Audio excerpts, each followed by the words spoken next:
Hey, friends and family, this is Farron at Do the Damn Show, where we're proud to welcome our new sponsor, Primetime Lawn Care. For any and all of your lawn maintenance needs, contact Mr. Jason Such and Primetime Lawn Care at 256-606-3064. And remember, they rest on the seventh day. As I stand before you, my people, on this day of jubilant celebration, I say to you, will we find the devil in the bushes? No. He will be perched high on the peace tree, devouring and sucking the fruit of the poverty weeds they waste in the field. So revel not in the fascinations of man and realize the accountability of the just and unjust. For at that moment, may we all be caught up like a rushing wind to meet on that jumbo jet flight we call life.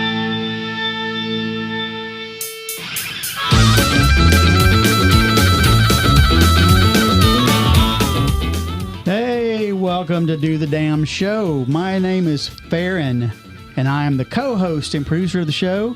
Our trusty and always here host is not always here. He had a really cool thing going on tonight with Community Kicks, but Angela is sitting in with us this evening, so it's going to be a lot of fun. And we've got a very special guest with us, Mr. Jeff Sharp. So let's hear a little bit more from Bishop Black. What you gonna do? What you gonna do? What you gonna do when it's spit at you? Hey, now what you gonna do? What you gonna do? What you gonna do? What you gonna do when it's spit at you? Hey, now what you gonna do? Can I leave my family fortune and still take on no more care? Will the next bed that I take reveal it there? Could you lend your hand for me? Take all my wants and not my needs. I wanna lay my riches up on the other side. What you gonna do? What you gonna do? What you gonna do when it's spit at you? Hey, now what you gonna do? What you gonna do? What you gonna do? What you gonna do when it's spit at you? Hey, now what you gonna do? Okay, and we're back. Probably not nearly as smoothly as we normally are when we're back because Casey's usually doing this, but I get to sit in his chair, his Tony Stark Iron Man chair. So, what do you guys think? Do I look as cool as Casey? Yeah. Yeah.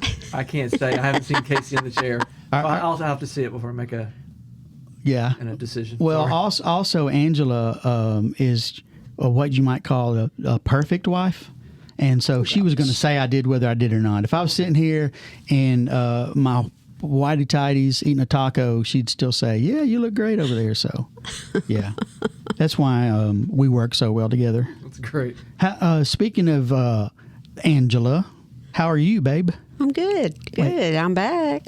Can I say babe when we're on air like this, or do I need to keep it professional? No, you can call me babe. Woo. All right. You had a good week, though? Yes, it's been good. Awesome. It's been a lot of fun, too, with having your daughter Daisy up here in the same space, working with Community Kicks and with Casey. That's been really cool. Jeff Sharp, one of my favorite people on the face of the earth. Nah, you're saying that because we're on the radio. The radio. Okay, Dad. This, you know, I've listened to ZYP a long time. I've been waiting a long time to be here on the radio. Well, here's the thing, man. I'm not kidding around when I say that, all right? This is the part where I get to say some really flattering things about you, but only because I mean them. Dude, you're one of my favorite people. Wow. It's not like we've ever been super close, spent a lot of time together, but you and, dare I say, every member of your family are just some of the best people I have ever known. And I got a little story about you. Well, we're honored. Well, I'll tell it in a minute, though. Tell us, how you are, man. How's everything going with Jeff Sharp and family? Everything is good.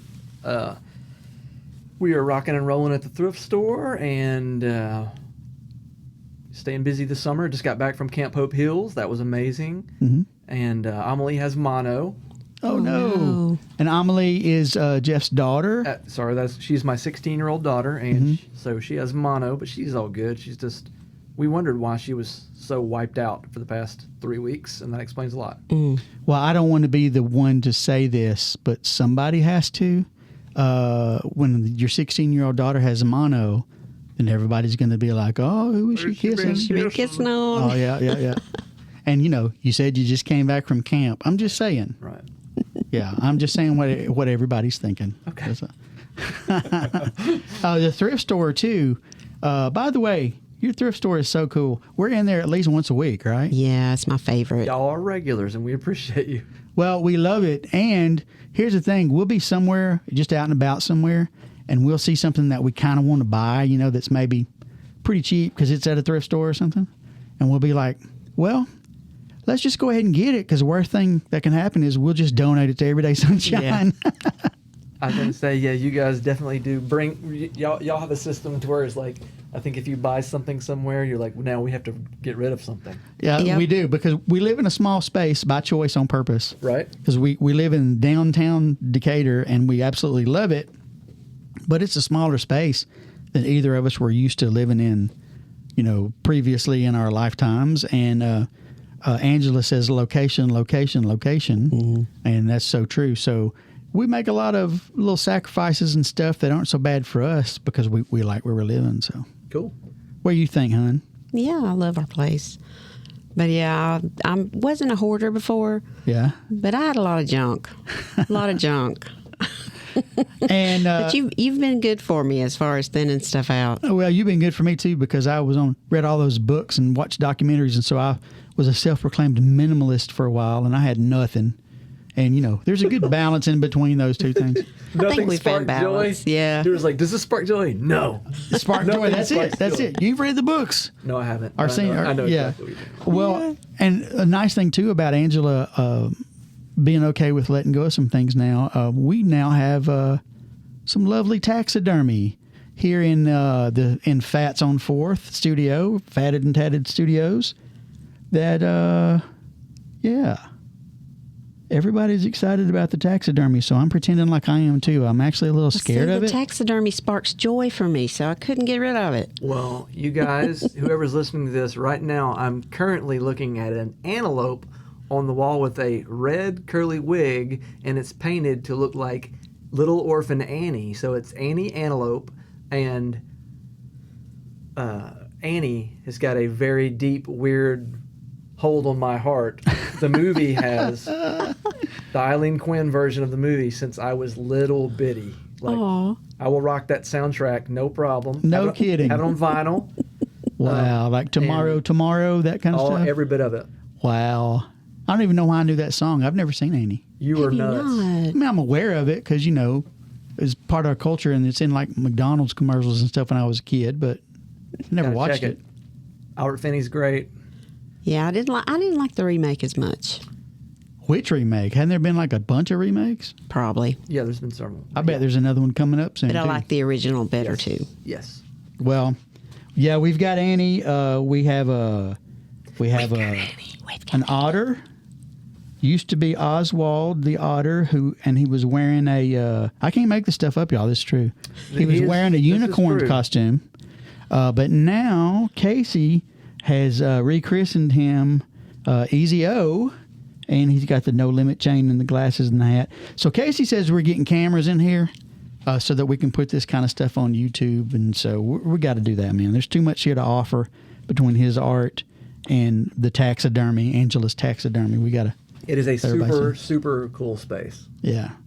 Well, listen, man, I said I had a story to tell about you. And before we get into your story, because you got a lot of stuff we want to hear about, not the least of which being Everyday Sunshine and all the wonderful things that you guys are doing with that organization. Thank you. But I'm going to tell this story, and I'm going to do the best I can for it to not be too long of a story. But, all right, everybody ready? So, several years ago, I was playing a lot of music in bars and stuff. Well, trying to play a lot of music, whenever people would let me. Playing covers and stuff because I just enjoy singing and playing guitar. And so I was doing that quite a bit in the Huntsville and Decatur, Alabama areas where we live. And one night I went to this really cool spot in downtown Decatur called The Brick. Everybody from around here knows what The Brick is. It's a great deli, got a great bar, big stage. And so I go to The Brick, and they're having like an open mic night, right? So that's part of why I was there. I was going to sing a couple songs, and then I was going to hear some other guys and by myself. And this guy that I was aware of but had never really met before, named Jeff Sharp, got up there with a ukulele. And I think you said something about found it in your attic or something. I can't remember. Maybe I'm remembering that wrong. But anyway, you got up there and you sang a couple songs with a ukulele. Now, this show's all about honesty, telling the truth, right? Yeah, yeah. I thought that was the stupidest thing I had ever seen in my entire life. A lot of people did. I thought, I can't believe that guy is up there. Where's his Tiny Tim voice? Right. But, I wasn't going to say that to you because even though I didn't know you really well, I already knew you were a good guy. But I honestly thought that, okay? Yeah. I don't know if I ever told you this before. No, yeah. But I did. I thought it was so dumb. And then I couldn't quit thinking about it. I went home that night, was thinking about it, fell asleep. Got the next morning, went to work, sitting at my desk, I was thinking about it. The more I thought about it, my thought swung from that was so dumb to that dude has some serious balls. That dude, because it was actually pretty good, and he didn't care that nobody saw that he was playing with like a little doll's toy guitar up there, and so of course having an office job in the internet right there, of course. Next thing is you Google ukuleles. And then you read about the history of ukuleles. And then you start looking at all these ukuleles. And then the natural progression is, over a short period of time, you buy 6 or 8 ukuleles. And you tell your brother, I'm going to start playing ukulele instead of guitar. And your brother says, that's stupid. You'll never get a gig. And I say, watch me. And for a year and a half, you play gigs everywhere with just your ukulele. And that actually happened.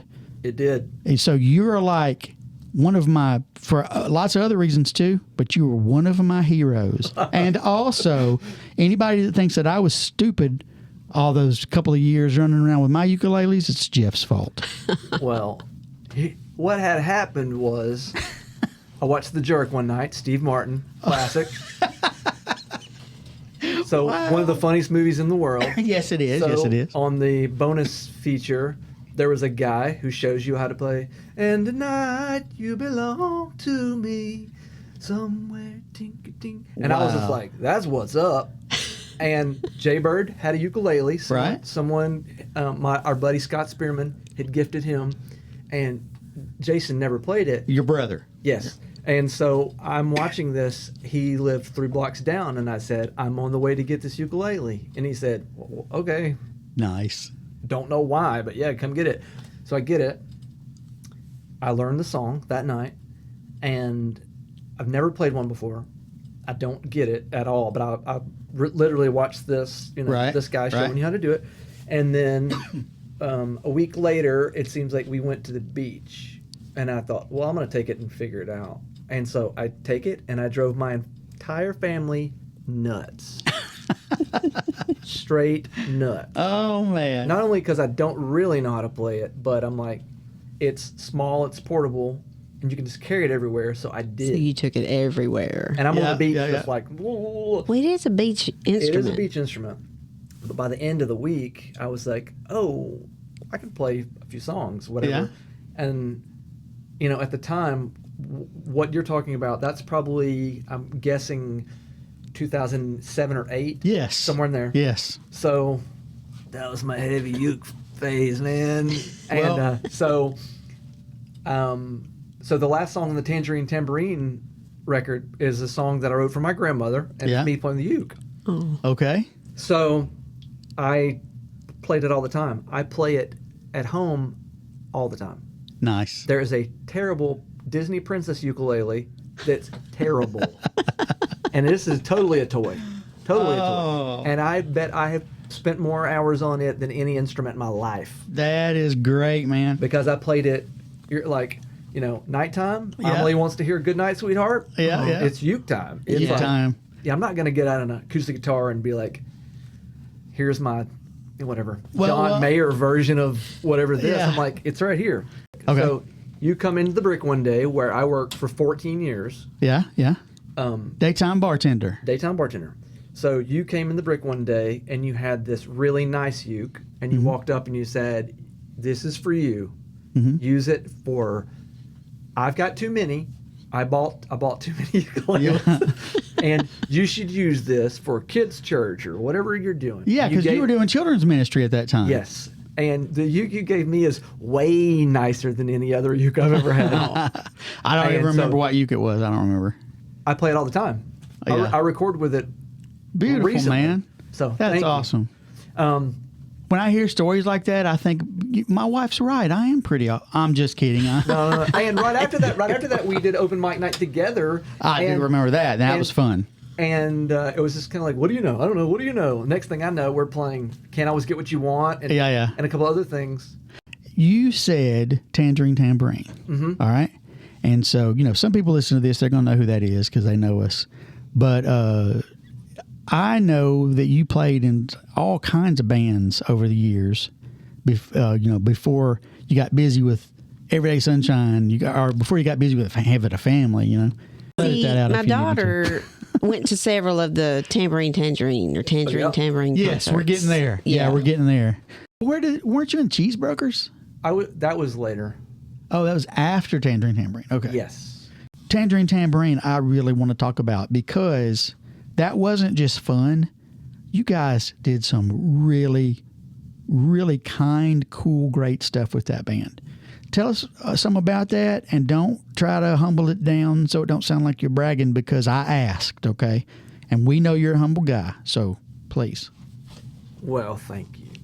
The tambourines, the whole thing was Jamie P's my best buddy. So when Moses was born, he was like, "Hey man, we need to get a band that plays kids groups," because he was seeing all these like kids bop type things, Yeah. and he was just like, nobody's doing what I'm seeing. And so at the time, I didn't have kids, and I did not see it at all. And I was like, I can't write kid songs. Like did not come. So in 2006, we have Amelie, and again, here's the uke. So she's in the bathtub, and the whole time she's in the bathtub, I'm making up these songs, and it's like totally off the dome, like I'm just crazy about bananas, whatever. Some of those songs were so great. You said, Angela, you said Daisy. Yeah, Used to Daisy would go to the concerts at the Yes, Brick. Y'all yes. played at the Brick quite a bit, We right? did the Hoot 10 years in a row. The Something. Hoot. The Halloween Hoot. Halloween Brick. Hoot. Yeah. But so we have Amelie, and I'm writing these songs when she's in the bathtub, and Andrea said, "Are you going to put this record out?" And I was like, "What record?" And she was just like, "The one that you wrote in the bathtub Super cool. when yeah. Amelie's in the tub." And I was like, "Oh, that's cool." Yeah. And so I run it by Jamie, and he's like, "Yeah, I told you 10 years ago this was a cool idea." Now, and Tangerine Tambourine, wasn't it kind of like an all-star group? Like, didn't you guys pull from other bands? Yes, but the whole thing was like Joshua Lovern. So there was this band that they asked me to come play with, and it was this kind of like, okay, I'll come play guitar and goof. And then when I'm like, hey, I've got these kid songs, and I think it'd be cool, Josh is like, I'm in. And so he said, you need to meet Bobby Blunt. So he calls Bobby Blunt from Huntsville. Bobby comes over. The first time we meet, I'm pretty sure we write and record a song that day. And it wasn't like, well, we'll see. It was like, hey, I'm Bobby. Cool, you're in the band. Yeah, sweet. And it was literally like that. Like, if Josh said he was cool, then he was cool. So it was like, I don't know if he can play guitar or not. I don't know.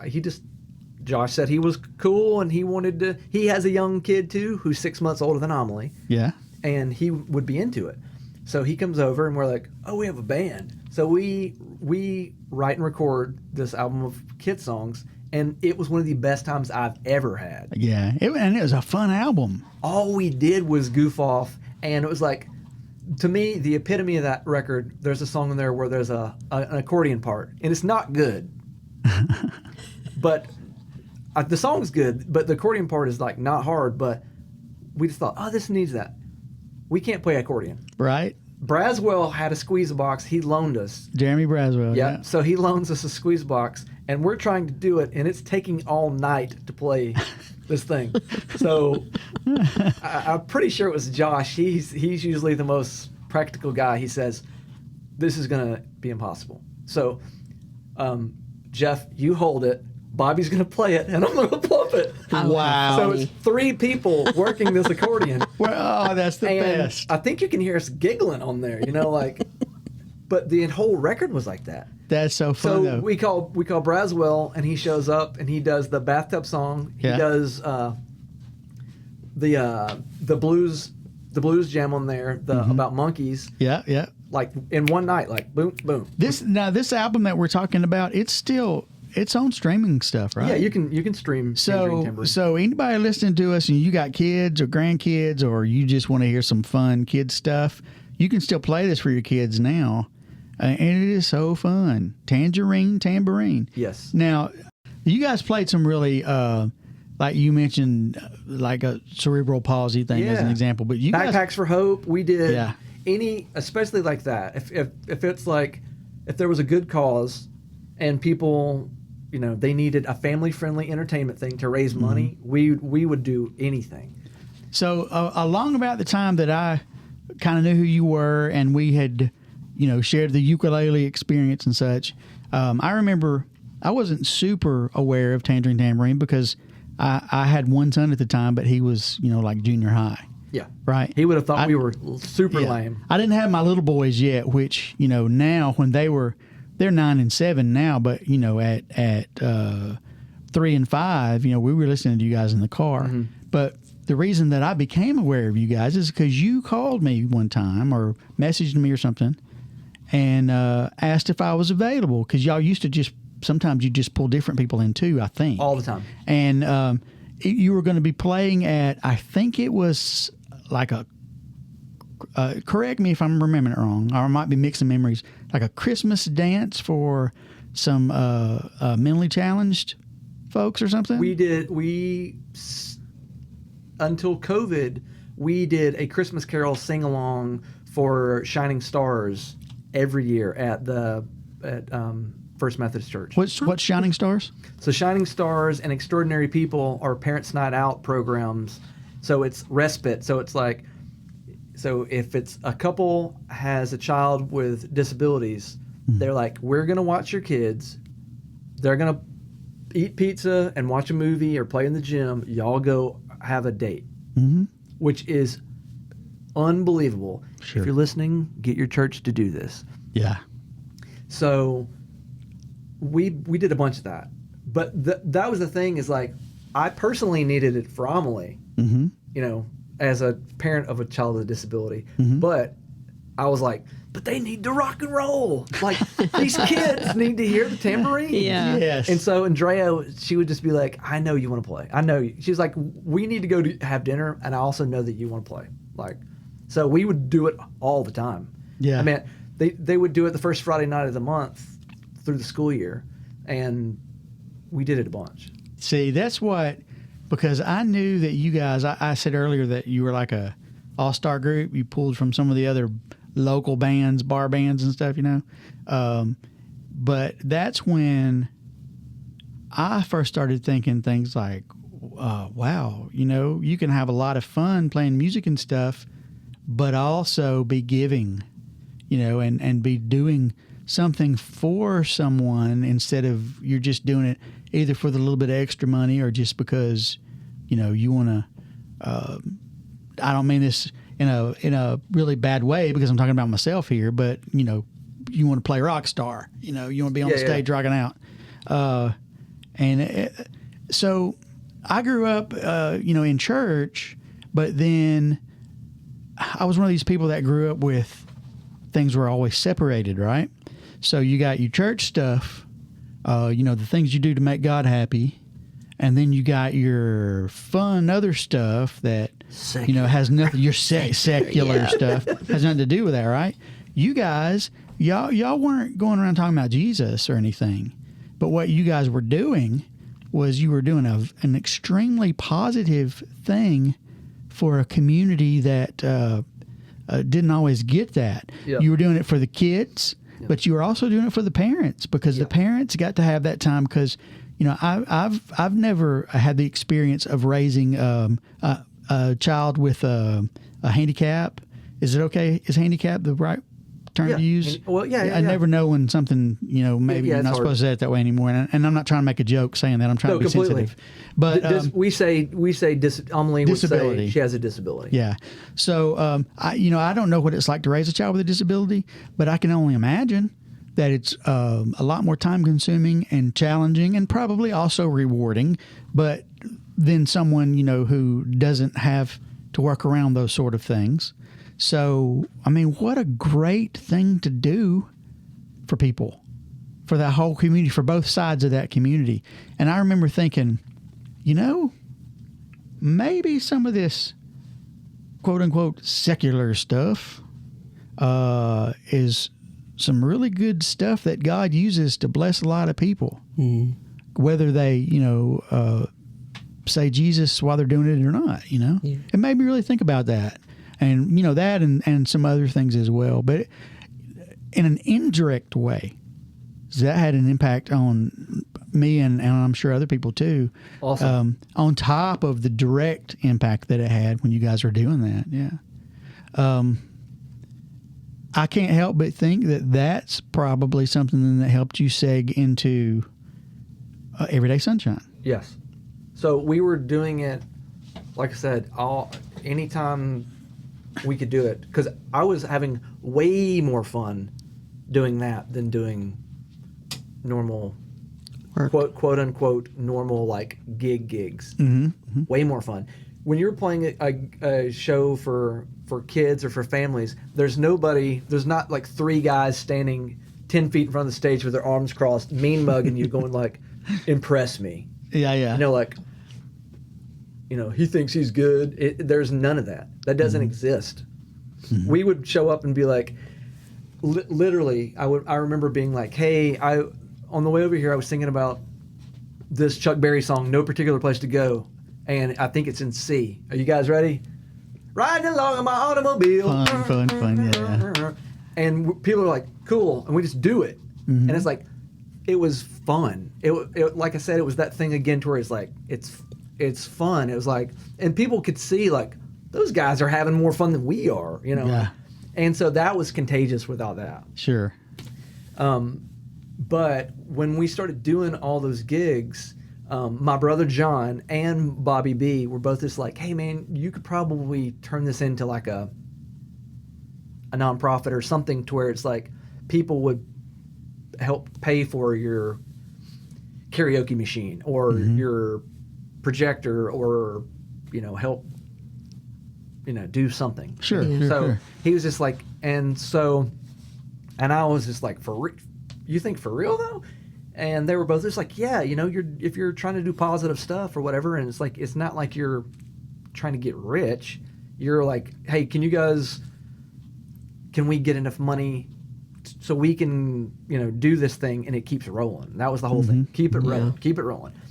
So like on the Christmas deal one year, nobody could play for some reason. So we hired a killer piano player from Huntsville to come play stuff. And it was like, so Everyday Sunshine's like, we have the money to pay you. Nice, yeah. So that was the whole thing. It was never like, how can I angle this? Yeah, it was nonprofit.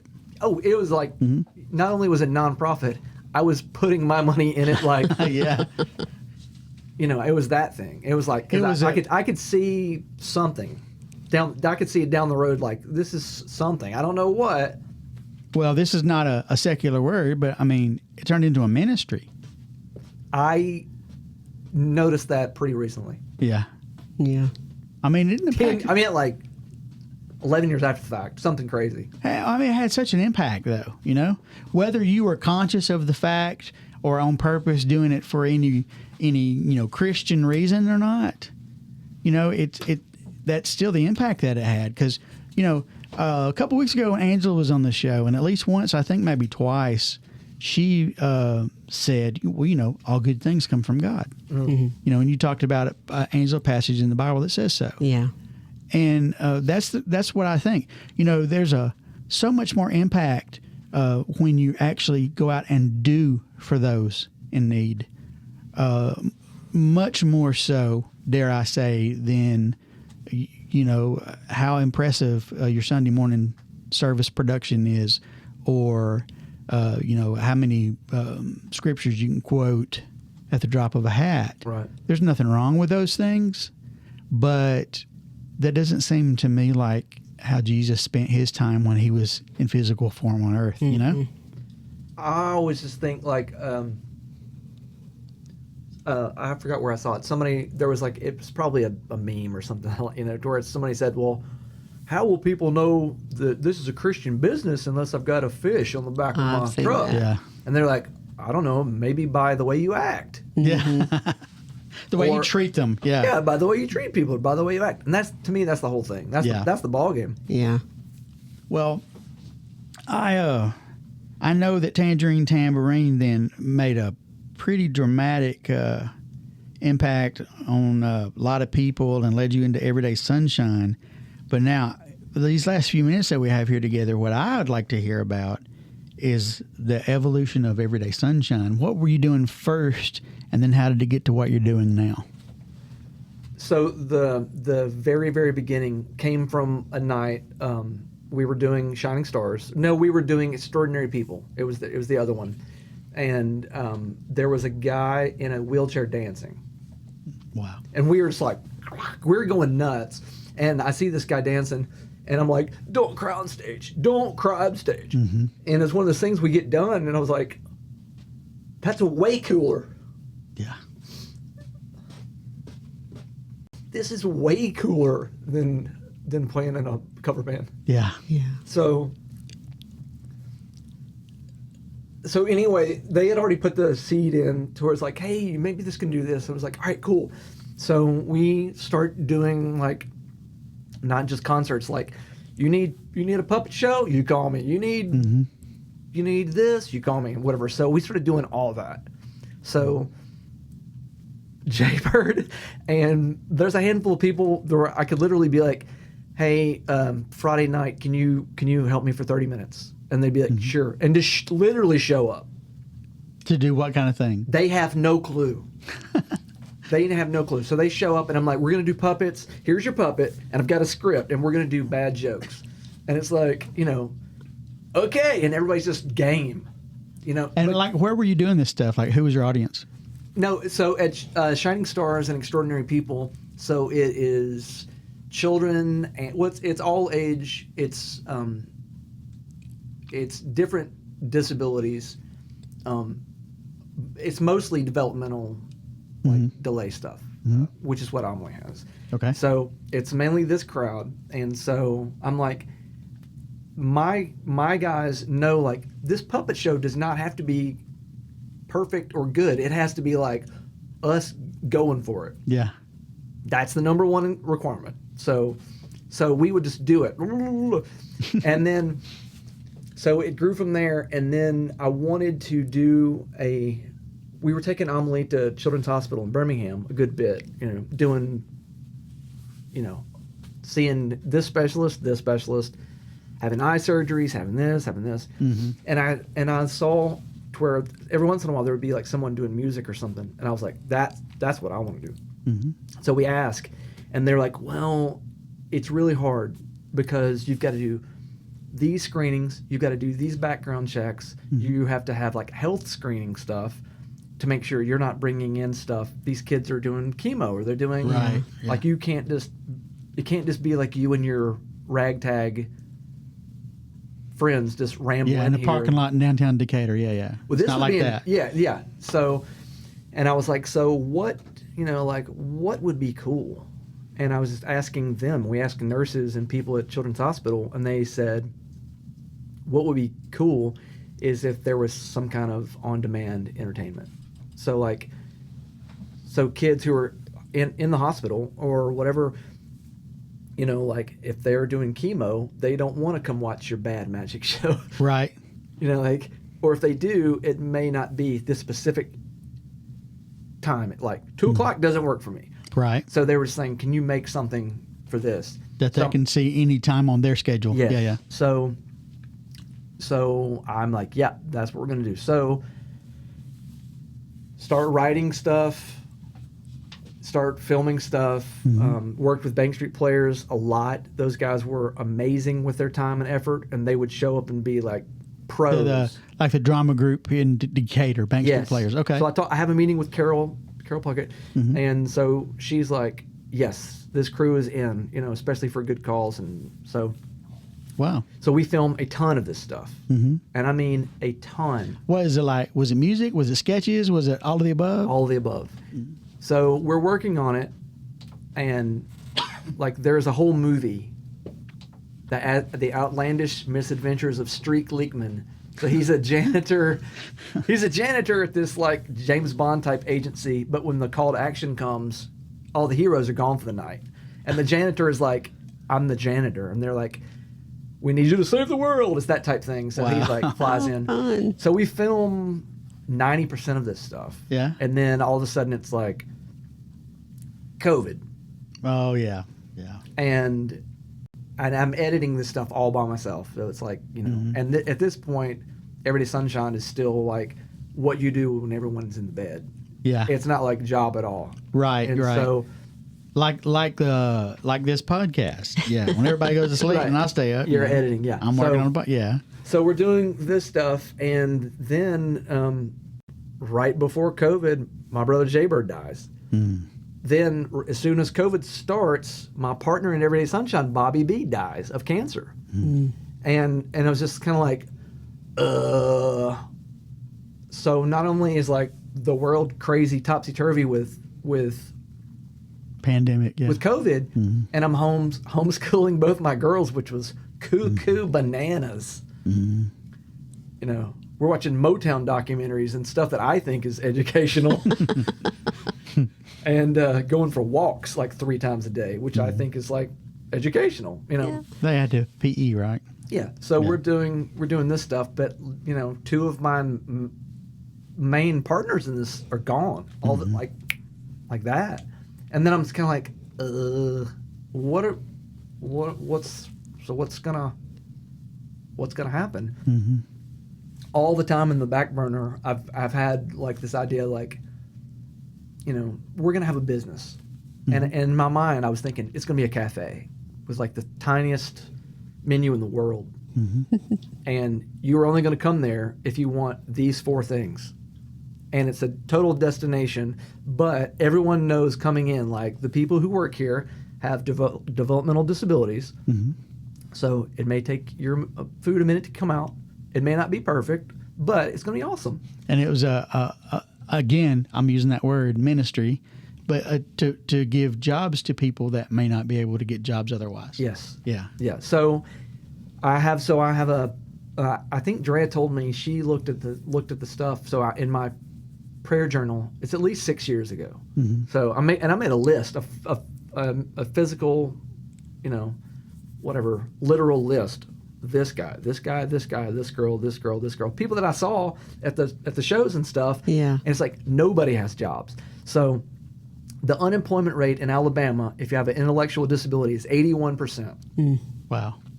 That's not an opinion. That's a fact. 81%. 81%. Wow. Unemployment. Yeah. Unemployment. So everyone that we were meeting, other parents, we kept asking, like, we're trying to look down the road and see, like, how's it going to be for Amelie? So we're like, well, what's up with Travis? What's up with, Bryant? Whoever we're asking. And the parents are like, well, once you age out of school, not much. And I'm thinking, what is Amelie going to do? Right. Or is one of us going to have to be at home with her all the time? Or is she going to be somewhere where it's like we don't want her to be? Right. But it's like, what are you going to do? And so I was thinking, okay, we're gonna figure this out, And I at this point, I still think it's a cafe. I'm doing a bunch of research. I'm reaching out on people online. There's a guy in Franklin, Tennessee named Dave Krickack who does a thrift store called Our Thrift. So he employs 50 people. I think it's like actually 27 or 8 of something of whom have disabilities. And he said, you're in Decatur, Alabama, drive to Franklin, Tennessee and see me. We go see him, check out his store. It's nuts. and he tries to give us an 18-wheeler full of clothes the day that I met him. So he has. So his is a thrift store. He ran it 16 years, and so he just tells us, and I say, I really think it's a cafe, and he said, cafe have food cost, because I came from the brick and restaurant stuff, Right.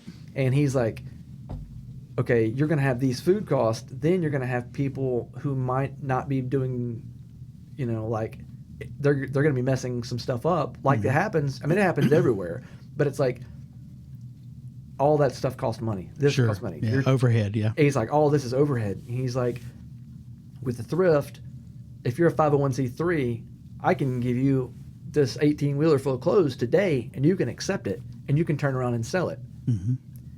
And we're like, a thrift store. Mm-hmm.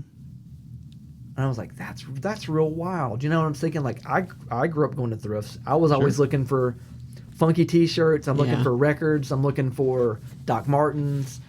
You're talking Angela's. Yeah. You're talking My Angela's language. Exactly. Yeah.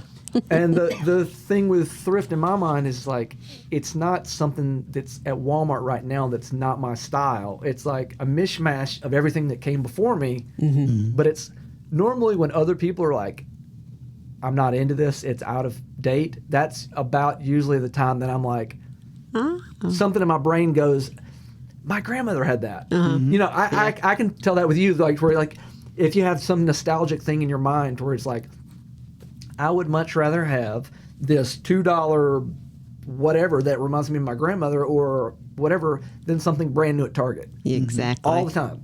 Like, so we're like, oh, wow. So we come back to town and we're kind of pitching the idea around, just kind of kicking it. And we're like, we talked to our church in small group,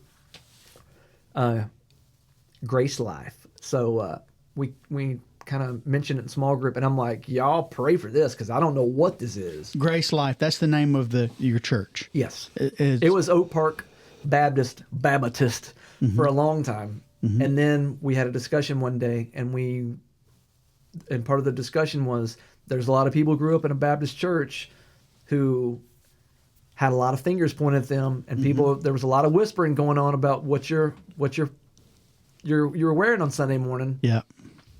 And we were like, a lot of people had that hurt, that thing, and they're like, I'm not going back to that church. Yeah.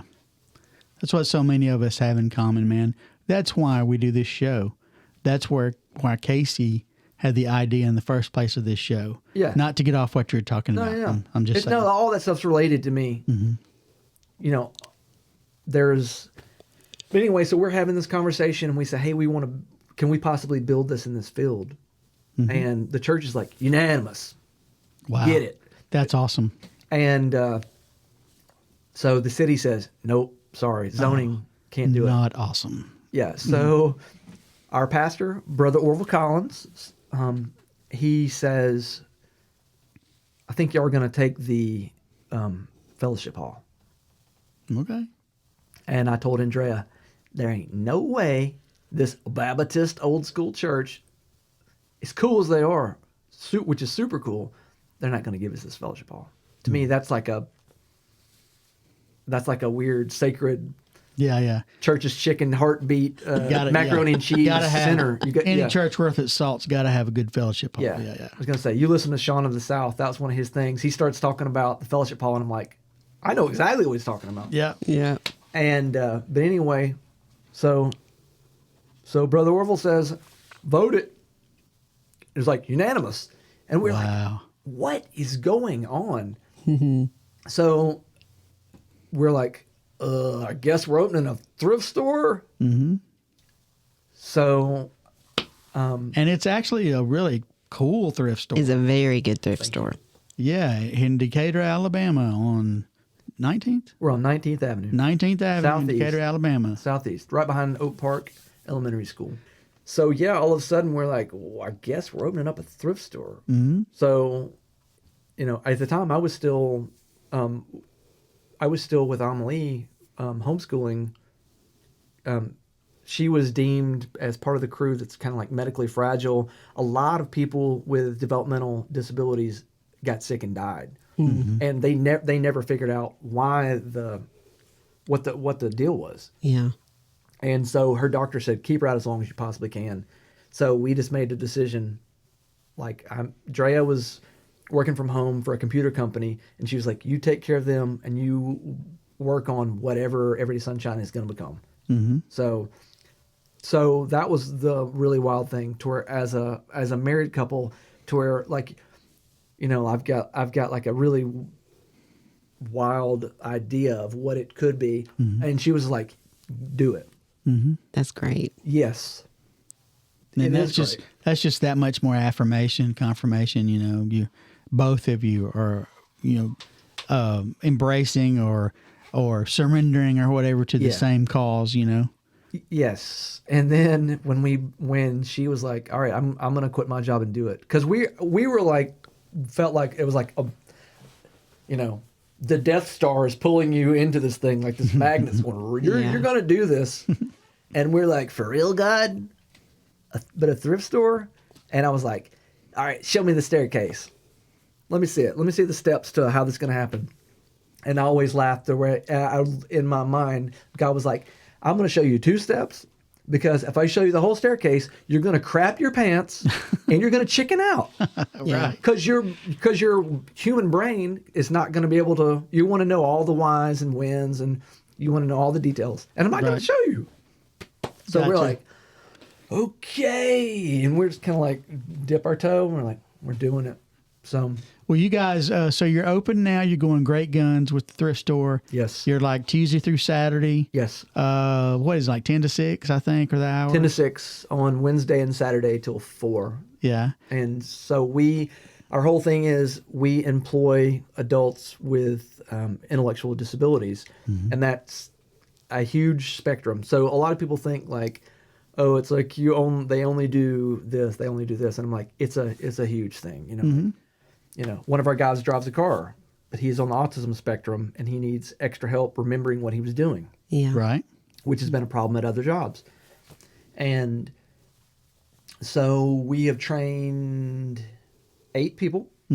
Right now we have 5 working with we have a core group of amazing people, of 4 people. And then, so we've got 5 people who work with us. And we're also the co-op for Decatur and Austin. And high school students with disabilities come over. Decatur High comes on Tuesday, Austin High on Wednesday. They come over and get job skills, social skills. Man, that's so awesome. That part, I mean, the whole thing, I'm not going to front. The whole job is exhausting. It's mentally exhausting. It's way more emotionally exhausting than I thought. Yeah, sure, yeah. But a lot of it is crazy rewarding. Yeah. Yeah. I mean, it's pretty nuts. One of the other things with the store is, so when people are dropping stuff off, like, everybody starts telling us their story. And it's always just kind of like, it's like, my niece has Down syndrome, you know, and they start telling us their story.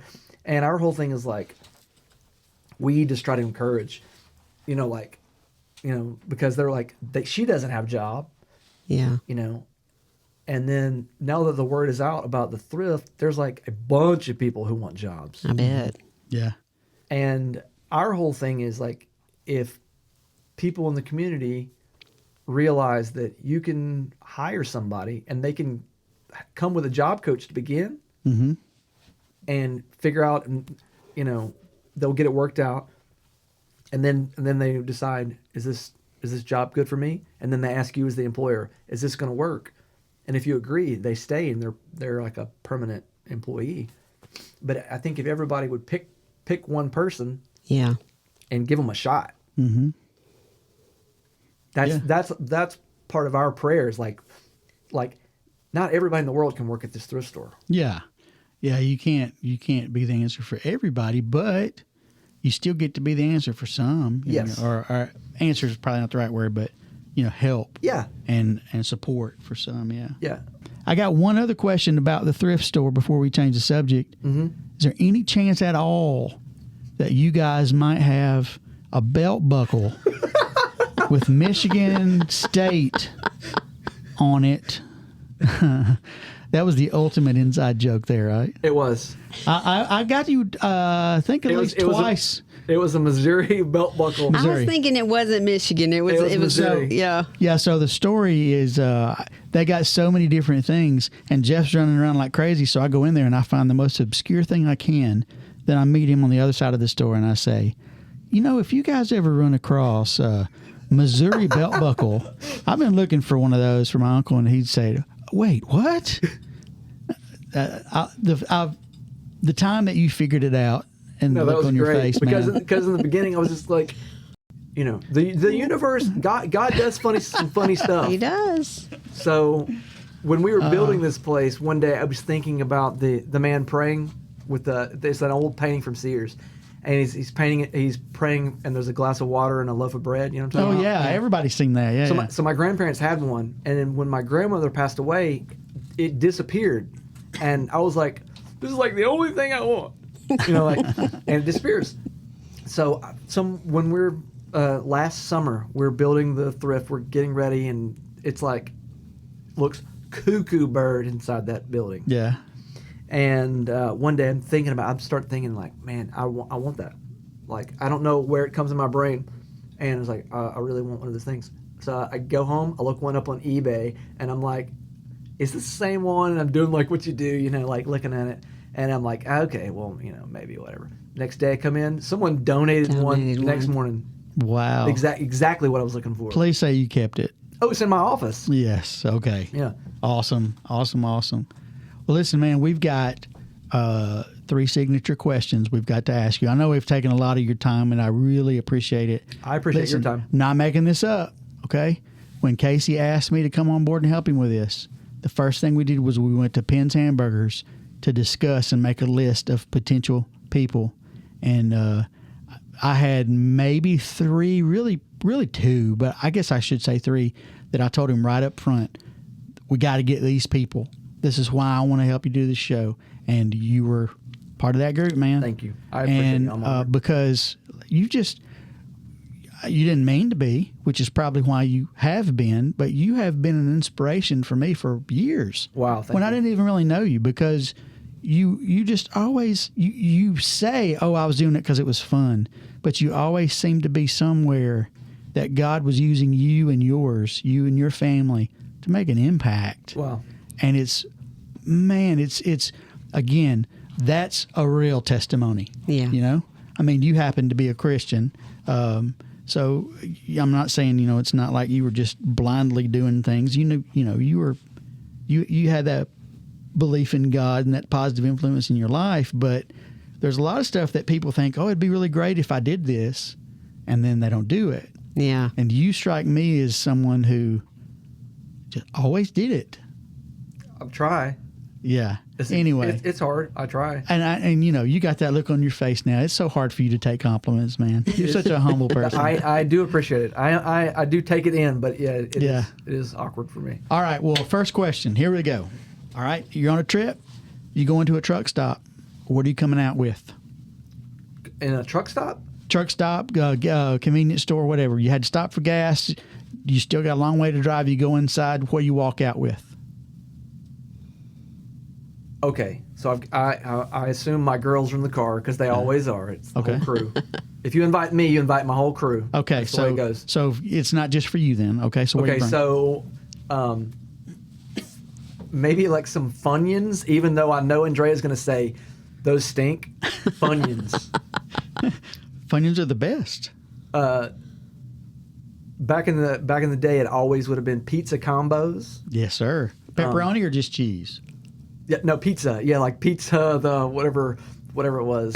The combos. Yeah. But they had pepperoni pizza combos and then just cheese ones too. I don't remember. Oh, I got too deep. It's been a minute. My bad. I'm a significantly fatter guy than you, so that's probably why I remembered the specifics. Yeah. I'm doing some kind of coffee, some kind of iced coffee thing. Okay. For driving, and Jules is going to want some kind of like hummingbird sugar food, like pure sugar that is just like whatever is closest to pixie sticks. How old is Jules now? Jules is 6. Oh, I'm only yeah. 16. That's what she's supposed to have. Yeah, yeah. All right. So this next question today, I was thinking to myself, Jeff is going to have probably like the best answer to this one. Okay. You're a kid. It's Christmas morning. Okay. What's the best surprise, present, gift, whatever, best Christmas morning ever? I got a drum set, and it says satin steel across the kick drum. Yes. So I've got a picture of it. Satin steel. Satin steel. Okay. Then. So, and I thought like, oh, I'm in Kiss now. It's official. What up? So, yeah, a toy drum set. And I assume I was 6, 7, maybe. So at the age Little. of 6 on a December 25th, Jeff Sharp becomes Peter Criss. I didn't know who Kiss was because they were secular music. Oh, that's right. Yeah. You didn't listen to Night and Satan Service back then. I did not. You I know, got you. Okay. my dad was playing a lot of Bread and a lot of Christopher Cross, so I was going to be in a yacht rock band. I got you. Yeah. Okay. But yeah, that drum set definitely. All right. Third question. Final question. What's it going to say? Heaven forbid something happened to you today. What's it going to say on your tombstone? Blessed. Okay. So that Blessed. I know y'all have a lot of tats. Yeah. I have one tattoo, Okay. and it says "blessed" on my back, Okay. Oh, and it is jailhouse. Not super jailhouse, but it was a. I Hey, do want to say, oh, yes. I was just gonna tell the listening public. I don't know what it would be called. Anyway, so I would like to plant a seed with you. So. Part of our whole thing about the disabilities deal, even if you don't know anything about it, like I didn't know anything before Amelie. Mm-hmm. So part of the thing now, and the reason it like, I'm like, you know, have flipped everything doing it, is I started thinking about Matthew 25 stuff to where it's like least of these. Mm-hmm. That whole thing to me now is like totally different. So especially when I started doing some research, and I'm like, if you have a disability, you are the least employed, you are the least churched, you are the least politically represented, you are the least of everything in the world. That's a really great way to put that. So that's the thing in my mind where I was going, it was like the whole like, whatever you do for this guy, that's me. Mm-hmm. So I'm like, all right. So that like really, really changed my mind. So I would like to put a bug in your ear. Think of the least. Wow. So That's awesome. Thank you for leaving us with that, too. I hate to be the person who boo-hoos on the show, but No, that's also part of my personality. And that's what we're here for, man. We have a good time, but we're here to talk about real things and to be real people. And real people, especially people that know that they're saved by grace through faith, especially people like us. That's what we do in real life. yeah. We don't dodge. cried. We don't I dodge cried and too. avoid difficult things. Right. But at the same time, we have joy and we have a good time. Right. And you know that's Angela posted. Angela's queen of memes. Some of them are funny. Some of them are serious. She threw one out there today that touched me first thing I woke up this morning. But basically, that's what abundant life is. Yeah. Okay. That's what abundant life is. To be full of joy and happiness and have that desire to help, like you said, the least of these. right, And to also be real about it right, and not try to hide anything and appear a certain way because we think we should. We're free to just be us and live these lives and make the best of it we can for ourselves and everybody else. to me, that's. I don't want to ramble on with this thing. To me, that's the whole thing. To where it's like my dad and both of my granddads are like super godly, like, you know, people who I think like, if there's a heaven, if those dudes don't get in, we're all screwed. Yeah. You know, like that type of thinking. To where I think like, you know, I used to think like, oh, you know, it's, you know, you if you go to church, you dress like this, or you do this, you da-da-da-da. And then I started going like, okay, well, if you think that God is created the universe, then he made me. He didn't make a photocopy of my dad and be like, all right, Jeff, you just do your best to look exactly like Tommy and only listen to what Tommy does and only, Right. you know, do this stuff. And so that's the thing now, as I see people who struggle and they think like, oh man, if I'm going to go to church, I need to get my act together. I need to get the right clothes. I need to do this. And I'm like, that's human stuff. Yeah. Like we were talking in the car. And I'm like, that's like God, you know, if you think that God is the Alpha and the Omega, he is not shocked or surprised by you having tattoos or a nose ring or, you know, smoking weed or whatever it falls under your, you know, your thing. It's like, this is not a shock to him. He is not like shaking. He's not an old white man in a cloud shaking his finger. Do you? Yeah. You know, and God already loves you. He is not going to be. He's not worried about. You know, your aunt might be worried about your haircut when you come to church, but God ain't. Jeff, thank you so much, man, for coming. Thank you. We have so much to talk about, and I mean, there's more. I mean, somewhere down the road, don't be surprised, man. We would love to have you come back Anytime. And Angela, thank you so much for being here today. Thank you. I hope I'll let you talk. I probably talked over you, but I thank talked you the for entire being time. here. I apologize. You really did. You made I'm me here feel for better. moral, I'm You made here me for feel better. moral support. I do want to say this as we're on our way out today. I want to thank again Primetime Lawn Care and Jason Such. He's very generously sponsored us, and he helps us and supports us in everything we do with this show. And if you have any kind of lawn care needs, big or small, give them a call at 256-606-3064. And remember their motto, they rest on the seventh day.